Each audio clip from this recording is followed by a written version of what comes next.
Agro YouTube चॅनलवरती आणि किसान मित्र यूट्यूब चॅनलवरती आपल्या सर्वांचं स्वागत. माझं नाव चंद्रकांत वारकर. तर आता या शेतकरी मित्रांनी जे आपल्या हळद जी कंद आहे सडीचं अशा प्रमाणामध्ये जे चालू आहे हे जे नुकसान, तर बऱ्याचशा शेतकरी मित्रांनी आता आपल्याला याच्यासाठी आपल्याला प्रश्न विचारतात किंवा आपण याला काय सोडायला पाहिजे.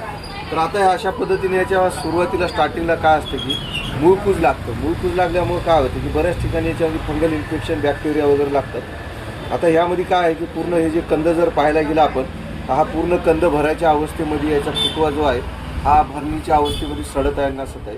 तर अशा अवस्थेमध्ये आपल्याला जे काही सोडायची औषधी असतात, तर शेतकरी मित्रांनो आता याला परिणामकारकतेचं औषध म्हणजे याला कार्बोसिल हे एकरी 1 ते 2 लिटर या प्रमाणात सोडायचं. आणि सोबतच त्याच्यासोबत तुम्ही मुळाच्या आणि चांगल्या डेव्हलपमेंट होण्यासाठी आपल्याला रूट मोड डायमंड ही एकरी 500 ग्राम सोडायला पाहिजे. तर अशाच पद्धतीने तुम्हाला नवीन नवीन माहिती आणि औषधीची व्हिडिओची माहिती पाहिजेत असेल तर माझा नंबर सेव्ह करा 95 27 00 36 66. धन्यवाद मित्र.